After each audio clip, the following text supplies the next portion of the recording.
जय हिंद साथियों। आपका सीटेट का एग्जाम होने वाला है, तो आपके सीटेट के एग्जाम में साथियों आपका 50% क्वेश्चन जो है वो आपका शिक्षण विधि से ही आता है। चाहे पांचों सब्जेक्ट में से कोई भी सब्जेक्ट हो, सभी में आपका 50% आपका पेडागॉजी यानी कि शिक्षण विधि आता है।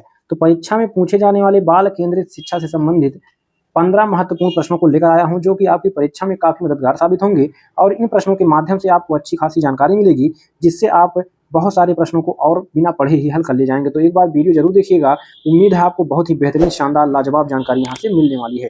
तो चलिए शुरुआत करते हैं पहले प्रश्न की।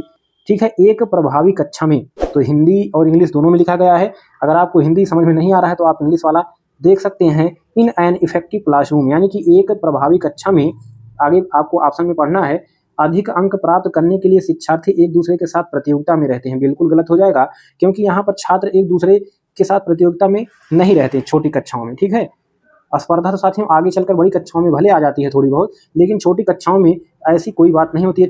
ठीक है, अगला हमारा ऑप्शन है, शिक्षक पाठ तैयार करता है, एक व्याख्यान के रूप में उसे प्रस्तुत करता है और चर्चा को हतोत्साहित। देखिए, चर्चा को हतोत्साहित करने की बात आ गई, यानी कि निगेटिव टैग वर्ड है, ये भी ऑप्शन आपका गलत हो जाएगा।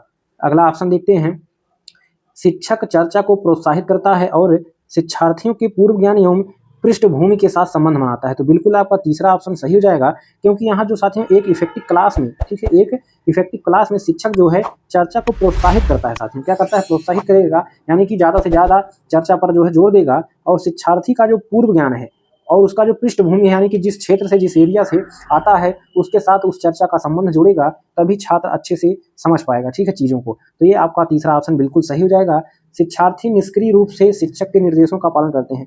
तो शिक्षार्थी जो है एकदम निष्क्रिय नहीं रहते, एक्टिव रहते हैं। तो यहाँ पर निष्क्रिय शब्द जो है निगेटिव टैग वर्ड है, इसलिए आपका ऑप्शन डी भी गलत हो जाएगा। तो निगेटिव टैग वर्ड और पॉजिटिव टैग वर्ड, इसकी जानकारी के लिए आप जो है हमारी वीडियो देख सकते हैं, प्ले लिस्ट में पड़ी है, अथवा आप कमेंट करिएगा, मैं पुनः जो है इस पर एक वीडियो बना दूंगा। तो नेगेटिव और पॉजिटिव टैग वर्ड अगर आप जान जाते हैं तो बहुत सारे प्रश्नों को आप आसानी से हल कर ले जाएंगे।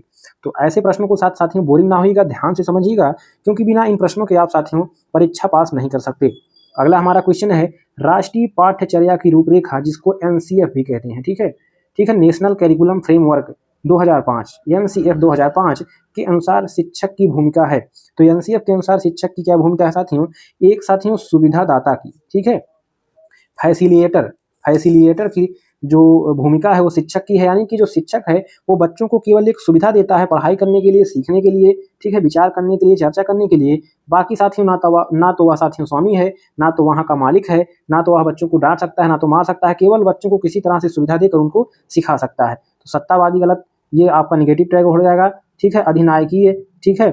अनुमति परक, ये भी आपका गलत हो जाएगा। तो जो सुविधा प्रदाता है, इसको आप ध्यान में रखिएगा, काफी बार क्वेश्चन आता है परीक्षा में कि जो साथियों शिक्षक होता है वह क्या होता है, एक सुविधा प्रदाता होता है। अगला हमारा क्वेश्चन है, राष्ट्रीय पाठ्यचर्या फ्रेमवर्क 2005 ने अपनी समझ से प्राप्त की है।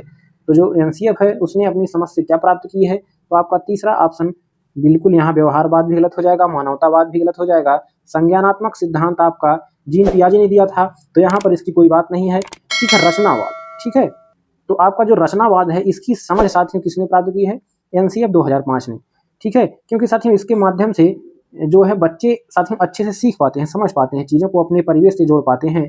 तो जो साथियों रचनावाद है, यानी कि बच्चा जो है राष्ट्रीय पाठ्यचर्या की जो रूपरेखा है उसके अनुसार जो है अच्छा खासा ज्ञान अर्जन कर पाता है, अपने क्षेत्र से जोड़कर, अपने समाज से जोड़कर, ठीक है। तो ऑप्शन डी आपका बिल्कुल सही जवाब हो जाएगा। चलिए साथियों अगला प्रश्न देखते हैं। अगला हमारा प्रश्न है, प्राथमिक स्तर पर एक शिक्षक में निम्न में से किसे सबसे महत्वपूर्ण विशेषता मानना चाहिए। तो प्राथमिक स्तर की बात कर रहा है, शिक्षक में निम्न में से किसे सबसे महत्वपूर्ण विशेषता मानना चाहिए, ठीक है। तो देखिएगा, पढ़ाने की उत्सुकता। क्या साथियों शिक्षक जो है वो केवल उत्सुक रहेगा पढ़ाने के लिए, तो क्या ये प्रभावी शिक्षण हो पाएगा प्राथमिक स्तर पर, नहीं, ठीक है।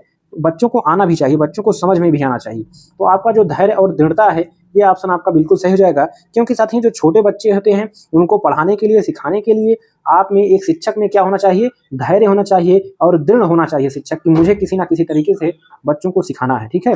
अगला आपका है, शिक्षण पद्धतियों और विषयों के ज्ञान की क्षमता में, ठीक है। जरूरी नहीं है शिक्षक ज्ञानी हो तभी बच्चों को पढ़ा पाएगा, क्योंकि बहुत सारे ज्ञान के भंडार बहुत सारे शिक्षक में होते हैं, लेकिन वो साथियों पढ़ा नहीं पाते हैं, बच्चों को सिखा ही नहीं पाते हैं। तो तीसरा ऑप्शन भी आपका गलत हो जाएगा।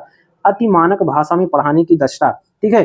तो जरूरी नहीं है अति मानक भाषा पढ़ाने की क्षमता हो तभी शिक्षक जो है सिखा पाएगा। तो सबसे मेन चीज जो शिक्षक के अंदर होना चाहिए वो धैर्य और दृढ़ता होना चाहिए। तो ये अगला हमारा प्रश्न है साथियों, निम्न में से कौन सा शिक्षार्थियों में सृजनात्मकता का पोषण करता है। सृजनात्मकता मतलब साथियों क्रिएटिविटी अंग्रेजी में इसको कहते हैं।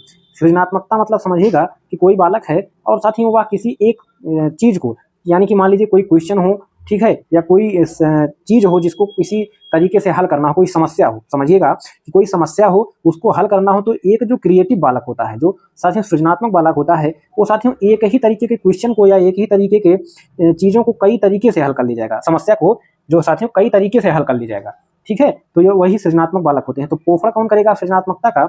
अच्छी शिक्षा के व्यवहारिक मूल्यों के लिए विद्यार्थियों का शिक्षण, ठीक है। क्या साथियों अच्छी शिक्षा के लिए व्यवहारिक मूल्यों के लिए विद्यार्थियों का शिक्षण ये साथियों शिक्षार्थियों में सृजनात्मकता का पोषण करेगा? नहीं करेगा। जरूरी नहीं साथियों केवल जो है सृजनात्मकता अच्छी शिक्षा से आए, ठीक है। चलिए अगला ऑप्शन देखते हैं। अगला है प्रत्येक शिक्षार्थी की अंतर्जात प्रतिभाओं का पोषण करना और प्रश्न करने के अवसर उपलब्ध कराना। तो बिल्कुल आपका ऑप्शन बी सही हो जाएगा। जो प्रत्येक शिक्षार्थी है उसके अंदर जो साथियों प्रतिभा है उसको आप बाहर लाने की कोशिश करेंगे और प्रश्न पूछने का अवसर उपलब्ध कराएंगे, जिससे बच्चा साथियों नई नई चीजें सोच पाएगा, समझ पाएगा और अपनी जो क्रिएटिविटी है उसको जो है बाहर ला पाएगा, ठीक है। तो ऑप्शन बी आपका सही हो जाएगा। अगला ऑप्शन है विद्यालयी जीवन के प्रारंभ में उपलब्धि के लक्ष्यों पर बल देना। केवल उपलब्धि नहीं कि केवल साथियों अंक पा जाए, ग्रेड पा जाए, प्रथम स्थान पा जाए, ठीक है, जरूरी नहीं है पाना, ठीक है। कुछ बच्चे, बहुत सारे बच्चे ऐसे होते हैं जो साथियों शुरू में अच्छे बेहतर अंक नहीं ला पाते, लेकिन बाद में वो साथियों उनकी प्रतिभा जिस धीरे धीरे निखरती है उसी हिसाब से उनका जो है जीवन बदलता चला जाता है। तो इस हिसाब से आपका ऑप्शन तीसरा गलत हो जाएगा। परीक्षा में अच्छे अंकों के लिए विद्यार्थियों की कोचिंग करना बिल्कुल गलत हो जाएगा। कोचिंग करने की यहाँ बात अगर आती है तो वो निगेटिव टैग वर्ड है, उसको तुरंत ही रखा दिया जाएगा।